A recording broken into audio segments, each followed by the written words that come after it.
What's up everyone, Saggio here, back with another video, and today we are going to play on my Spinosaurus pack. As you can see from the intro, this is going to be about Spinosaurus, and specifically Praying Mantis as well.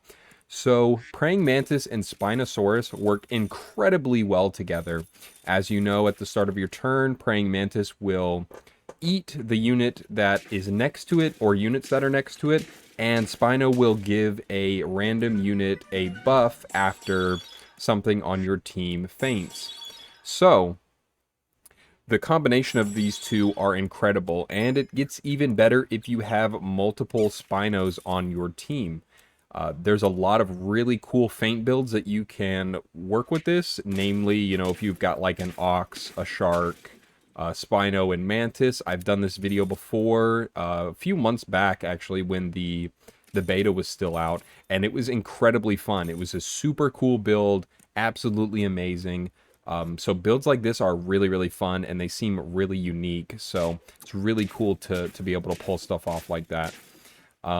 As well as, I didn't think about it before, but actually Fly on the team is a really, really good. So if you think about it, if you have got Fly in the back or like in the 4th slot or something, then you can get 3 more triggers off of Spino, which is actually pretty insane. And then, of course, if you've got something in the 2nd slot, like a deer or an eagle or a stork, anything that spawns another unit, you're just getting massive buffs. And then, of course, like Mushroom works really well with it. Popcorn works really well with it. So here we actually level into a pretty early Spinosaurus. Yeah, I got a Spinosaurus on turn 6, everybody. An early Praying Mantis. That's why I leveled up on turn 6. I wanted to get a Mantis as early as I could. Early Mantis is very good because, it scales by the turn, basically. So every turn earlier that you get it is more that it will scale. But honestly, it scales pretty damn fast after you get it to level 2. So Blobfish and Praying Mantis work extremely well together. Some people don't realize that you can actually put it in the back and have Blobfish work this way. So it's very good like that. And then now that we have it to level 2, we can probably put it in the front. Or actually, this is another way to get an easy melon onto Praying Mantis if you don't have Pill. So we're going to leave it in the back again so I can get that juicy melon onto my boy. And then we can switch him back up to the front.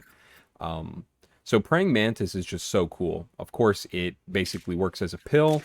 And anything... And we already know that Pill is very strong. So being able to have 2 is very good. See, as you can see, the turn starts. We get 4/4 and we get melon onto it. Absolutely amazing. So...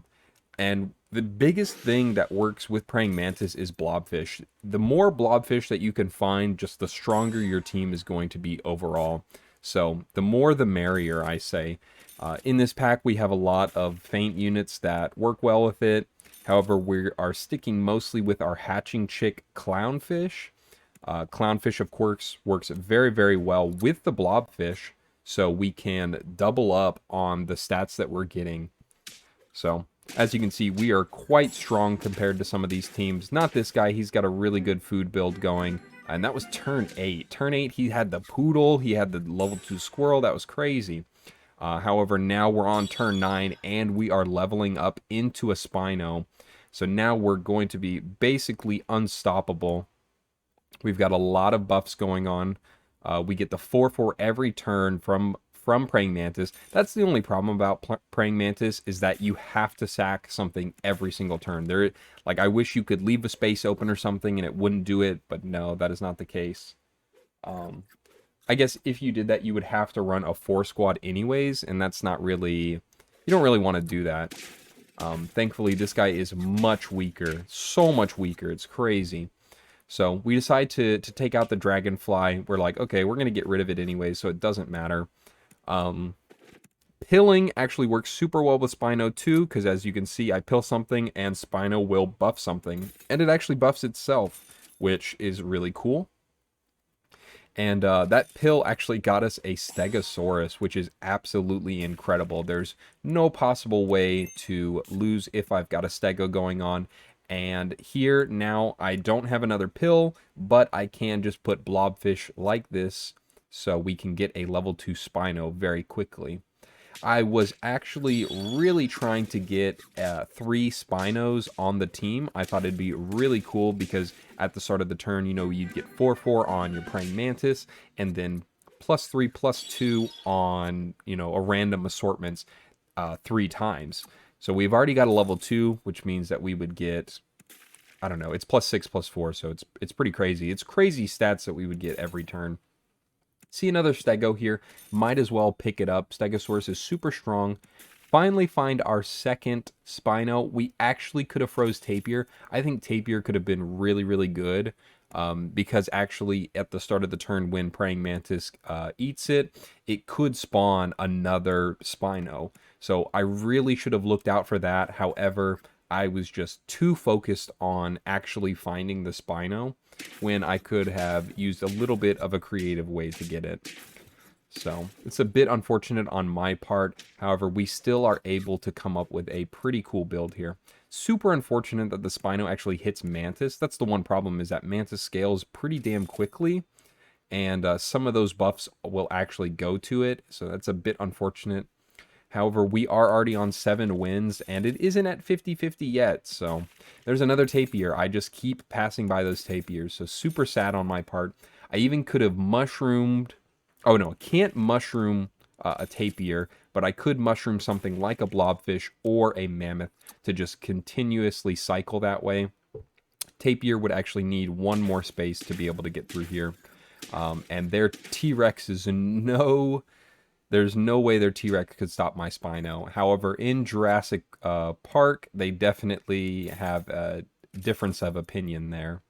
So I think on this 8th win, turn 13, we are going to get the Mammoth in. It's just insane stats. We get +2/+2 on everything, as well as all the stats you get from Spino. We just need for it to stop hitting our Mantis.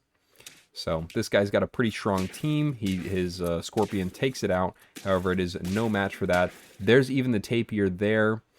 We got it from the Popcorn. The reason I think Popcorn is a bit better than Mushroom is because we actually get a whole unit, whereas a Mushroom we would only get a 1/1 Spino out of, and I'm not a fan of that. I'd rather get something random, cool. Could get an Orca from it, could get another Spino, even a full health Spino. You get Walrus, Fly. The options are quite limitless. Well, there's only 10 options really that I can choose from, but you get what I mean. So here we pick up the Fly and we're going to Gambit. We're actually going to hope to just win this round straight out or our Clownfish dies. So pretty cool build here. Absolutely loved it. Try it out for yourself. Spino Mantis is really cool. But thank you so much for watching. Like and subscribe if you enjoyed. And you know what? Have a fantastic day.